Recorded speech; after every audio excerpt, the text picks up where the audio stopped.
आप सभी का स्वागत है। आज हम आपको कार्तिक मास महात्म्य कथा का 20वां अध्याय सुनाएंगे। तो चलिए सुनते हैं। मां शारदा की प्रेरणा स्वयं सहाय कार्तिक महात्मा का लिखो यह 20वां अध्याय।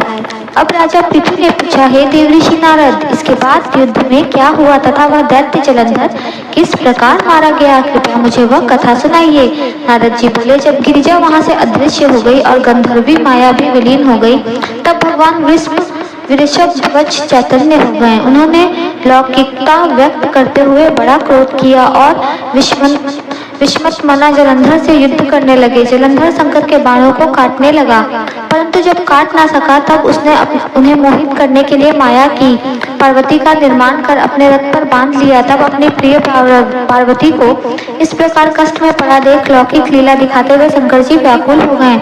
शंकर जी ने भयंकर रौद्र रूप धारण कर लिया। अब उनके रौद्र रूप को देख कोई भी दैत्य उनके सामने खड़ा होने में समर्थ न हो सका और सब भागने छिपने लगे, यहाँ तक कि शुंभ निशुंभ भी समर्थ न हो सके।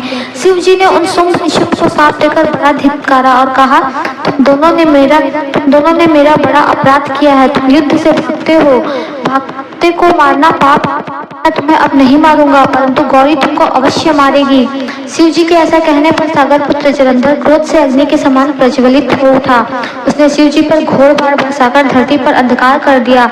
तब उस दैत्य की ऐसी चेष्टा देखकर शंकर जी बड़े क्रोधित हुए तथा उन्होंने अपने चरणांगुष्ठ से बनाए हुए सुदर्शन चक्र को चलाकर उसका सिर काट लिया।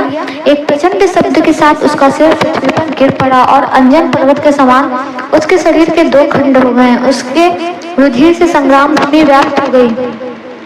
शिवाज्ञा से उसका रक्त और मांस महारोरव में जाकर रक्त का कुंड हो गया तथा उसके शरीर का तेज निकलकर शंकर जी में वैसे ही प्रवेश कर गया जैसे वृंदा का तेज गौरी के शरीर में प्रविष्ट हुआ था।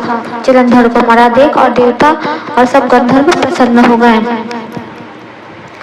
भक्तजनों, यहाँ पर 20वां अध्याय समाप्त हुआ।